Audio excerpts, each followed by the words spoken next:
OP Rajbhar की party के लोग अगर वीआईपी पार्टी में जा रहे हैं, मुकेश सहनी की पार्टी में जा रहे हैं, तो आप ये मानकर चलिए कि मुकेश सहनी जिन्होंने कुछ समय पहले ही कह सकते हैं उत्तर प्रदेश में अपना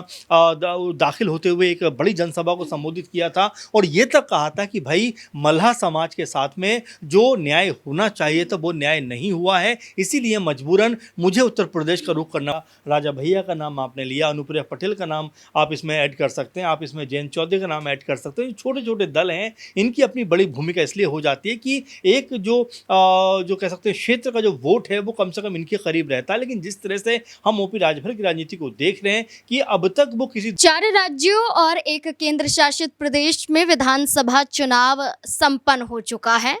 और इस चुनाव के संपन्न होने के बाद अब सबकी निगाहें उत्तर प्रदेश पर टिकी हुई हैं, क्योंकि 2027 में उत्तर प्रदेश में विधानसभा चुनाव होने जा रहे हैं और इससे पहले सबसे ज़्यादा अपने गठबंधन को मजबूत करने के लिए भारतीय जनता पार्टी नजर आ रही है, ताकि एक भी दल उनके साथ छोड़कर ना जाए, उनके साथ रहे। लेकिन एक ऐसा दल है जो बार बार भारतीय जनता पार्टी को चोट पहुंचा रहा है, ऐसा दल है जो अपने ही गठबंधन को नुकसान में डाल रहा है, आरोप लगा रहा है। तो क्या ऐसे में गठबंधन टूट सकता है? इस दल को गठबंधन से निकाला जा सकता है? चुनाव से पहले कई अगर मगर यहाँ पर नजर आ रहे हैं, लेकिन सवाल है कि आखिरकार वो कौन सा दल है। ये दल है सुहेलदेव भारतीय समाज पार्टी और इसके अध्यक्ष हैं ओम प्रकाश राजभर। ओम प्रकाश राजभर के खिलाफ एक मामला देखा जाता है जो पुराना होता है, जब भारतीय जनता पार्टी के साथ गठबंधन में नहीं होते हैं लेकिन बीजेपी पर बहुत तीखे हमले करते हैं, जिसके बाद ये मामला दर्ज होता है और विधानसभा के अंदर भी इस मामले को उठाया जाता है और सपा द्वारा ओम प्रकाश राजभर को आईना दिखाया जाता है। लेकिन इस बीच में एक बड़ी फूट ओम प्रकाश राजभर की पार्टी के अंदर ही हुई, जहां पार्टी के बड़े चेहरे उनका साथ छोड़ देते हैं और ये चेहरे शामिल हो जाते हैं मुकेश सहनी की वीआईपी में, जिसके बाद ये माना जा रहा है कि ये उथल पुथल ओम प्रकाश राजभर को आने वाले चुनाव में मुश्किलों में डाल सकती है। हो सकता है कि बीजेपी के साथ गठबंधन ना रहे, हो सकता है कि कोई और पार्टी भी उनका साथ ना लेना चाहे। तो ऐसे में ओम प्रकाश राजभर क्या करेंगे, इसी से जुड़े हुए ही तमाम सवाल यहाँ पर खड़े हो रहे हैं, जिनके जवाब जानने की कोशिश हम करेंगे। हमारे साथ हमारे वरिष्ठ सहयोगी अमन सर जुड़ चुके हैं। सर, पहली बात कि सुहेलदेव भारतीय समाज पार्टी के प्रदेश अध्यक्ष हैं प्रेमचंद कश्यप और पूर्व राज्य मंत्री हैं अच्छेलाल निषाद, वो वीआईपी में शामिल हो जाते हैं और खुद मुकेश सहनी कहते हैं कि इन्होंने अपना असली जो रास्ता है वो तलाश लिया है। ओम प्रकाश राजभर की पार्टी हो या संजय निषाद की पार्टी हो,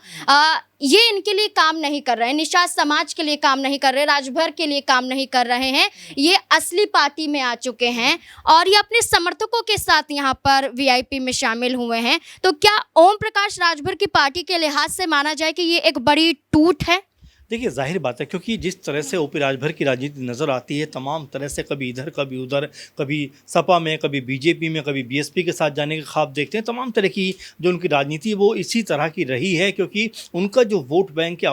अपने दम पर नहीं नज़र आता और जो आया भी है तो उन्होंने अपने ही समाज के लिए कह सकते हैं कि कोई बहुत ज़्यादा काम नहीं किया है। और इसी बात को लेकर उनके तमाम जो बड़े नेता हैं दूसरे दलों में अपना रास्ता तलाशते हुए दिखाई पड़ते हैं। ओपी राजभर की पार्टी के लोग अगर वीआईपी पार्टी में जा रहे हैं, मुकेश सहनी की पार्टी में जा रहे हैं, तो आप ये मानकर चलिए कि मुकेश सहनी जिन्होंने कुछ समय पहले ही कह सकते हैं उत्तर प्रदेश में अपना दाखिल होते हुए एक बड़ी जनसभा को संबोधित किया था और ये तक कहा था कि भाई मल्लाह समाज के साथ में जो न्याय होना चाहिए था वो न्याय नहीं हुआ है, इसीलिए मजबूरन मुझे उत्तर प्रदेश का रुख करना पड़ता है। और यहाँ पर 160 कह सकते हैं सीटों के ऊपर लगभग ये मानकर चला जाता है पूर्वांचल की कि राजभर या जो मल्लाह समुदाय से लोग आते हैं उनका कहीं ना कहीं वोट बैंक नजर आता है। इसी को साधने का प्रयास यहाँ पर जो मुकेश सहनी है वो करते हुए दिखाई पड़ते हैं। लेकिन उनके आने के बाद अगर यहाँ से इतने बड़े लेवल के नेता अगर उस पार्टी में शामिल हो जाते हैं, क्योंकि संजय निषाद पे भी उन्होंने एक तरीके से अप्रत्यक्ष रूप से हमला किया था कि भाई आप सरकार के साथ हो, आपको तो अब तक लोगों का हक दिलाना चाहिए था, लेकिन आप खामोश हो, ना आरक्षण की बात कर रहे हो, ना उनके बेहतर भविष्य की बात कर रहे हो। यही संजय निषाद थे जो कुछ समय पहले रोते हुए भी नजर आए थे। तो कुल मिला जुला कर देखा जा सकता है कि जब से मुकेश सहनी की एंट्री उत्तर प्रदेश में हुई है और चुनाव को दिन भी बहुत नज़दीक अब कह सकते हैं आते चले जा रहे हैं, तो उसको देखते हुए अब यहाँ से अगर पार्टियों में लोग यहाँ से वहाँ जाएंगे तो उसका फ़र्क पड़ता हुआ दिखाई पड़ेगा। क्योंकि 2024 के चुनाव की हम बात करें तो वहाँ पर ओपी राजभर के बेटे को करारी हार का सामना करना पड़ा था। 2021 का 22 का जो चुनाव हुआ था उसमें भी उन्होंने अपने दम पर कोई जीत हासिल नहीं की थी, तब वो सपा के साथ थे। तो ऐसे में अगर यहाँ बीजेपी का भी साथ उनको छूटता हुआ दिखाई पड़ता, क्योंकि बहुत उतावले दिखाई पड़ते हैं ओपी राजभर कि भाई हम आजमगढ़ की तमाम सीटों पर चुनाव लड़ेंगे, हम ऐसा करेंगे, हम वैसा करेंगे, लेकिन अभी तक बीजेपी की तरफ से इस बात पर कोई चर्चा नहीं हुई है। तो कुल मिला जुला कर ये देखा जा सकता है नाज़मीन कि जो ओपी राजभर हैं या जो सुबह सपा है, अपना जो कह सकते हैं स्थायी वोट है वो तो उनका एक तरीके से मान के चलते हैं ये तो है ही, लेकिन वो तमाम संभावनाएं भी तलाशना चाहते हैं। आजमगढ़ की हम देखते ही हैं कि वो लगातार बात करते हैं, लेकिन जो नेता उनके हैं अब अगर उनको नहीं संभाल पाएंगे तो जाहिर बात है कि पार्टी कमज़ोर होती हुई दिखाई पड़ेगी और जो अंदरूनी कलह है वो भी बड़े लेवल पर आती हुई नजर आ सकती है। सर देखिए, बृजभूषण हैं, उन्होंने भी एक बड़ी तारीफ सपा मुखिया अखिलेश यादव की थी। ये माना गया कि बीजेपी के बृजभूषण और दूसरी तरफ ये माना गया कि ओम प्रकाश राजभर भी मायावती की तारीफ करते हुए नजर आए थे और ये तक संकेत देते हुए नजर आए थे कि अगर मायावती हाथ मिला लेती हैं तो अच्छा खासा जनाधार हम पा सकते हैं 2027 में। क्या ऐसा कदम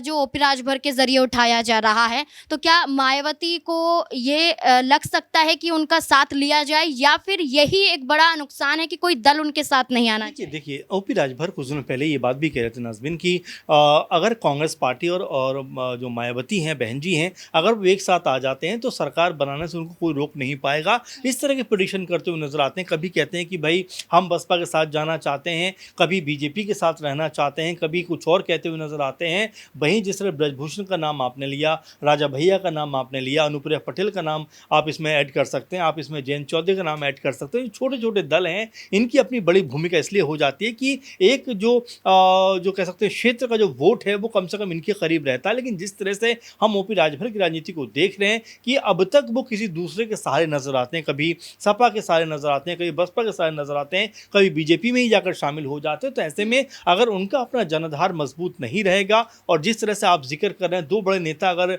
उनका साथ छोड़कर अगर वीआईपी पार्टी में शामिल हो जाते हैं तो इसका मतलब ये है कि उनका जो वर्चस्व है, जो अब तक एक वोटरों के ऊपर उनका अधिकार रहा है, वो कहीं ना कहीं उनसे छिटकता हुआ दिखाई पड़ेगा। मायावती का एग्जाम्पल अगर आप लें तो मायावती का एक समय जो 20-22% दलित वोट बैंक उत्तर प्रदेश में है, लगभग एक अधिकार वहां पर नजर आता था नाज़मीन। लेकिन अब अगर देखेंगे तो यही मायावती और यही वो दलित वोट बैंक है, महज 8 से 10% के आसपास उनके पास नजर आता है। तो मिला जुला कर ये कहा जा सकता है कि जिस समाज को लेकर आप बड़ी बड़ी बातें करते हो और उस समाज के दम पर आप कुछ एमएलए और मंत्री पद हासिल करते हो, लेकिन जब उस समाज के लिए कुछ लौटाने की बारी आती है, कुछ करने की बारी आती है, तो आपकी आंखों में सिवाय आंसुओं के कुछ नहीं होता। और यही बात को तमाम नेता भी परखते हैं, देखते हैं और वोटर्स भी देखते हैं। और जब आप उनके लिए कुछ नहीं करते तो वो भी अपना रास्ता जो है तलाशते हुए दिखाई पड़ते हैं। देखिए बिल्कुल, ओम प्रकाश राजभर को लेकर भी यही कहा जाता है कि बिहार में नीतीश कुमार थे और उत्तर प्रदेश में ओम प्रकाश राजभर हैं। सपा के साथ मिलकर विधानसभा का चुनाव 2022 में उन्होंने लड़ा था और सुभाषपा ने 6 सीटों को जीता भी था। लेकिन इसके बाद आप देखिए कि लगातार भारतीय जनता पार्टी में भीख मांगते हुए ही नजर आए हैं, या दूसरे शब्दों में कहा जाए तो योगी कैबिनेट में शामिल होने के लिए कई बड़ी चुनौतियां सामने थी, जहां योगी आदित्यनाथ तैयार नहीं थे लेकिन दबाव बनाया गया था। इस बीच में जहां अब ये कहा गया कि उनकी पार्टी के 2 बड़े चेहरे वीआईपी में शामिल हो गए, ओम प्रकाश राजभर के खिलाफ एक बड़ा मुकदमा देखने को मिला, उनके बेटे की झड़प हो जाती है योगी पुलिस के साथ, एक बड़ा मामला सामने आया था। और इसी के साथ साथ देखिए कि अब एक और बड़ी घटना है जो उत्तर प्रदेश में खास तौर पर देखी जा रही है। वो घटना है कि ओम प्रकाश राजभर के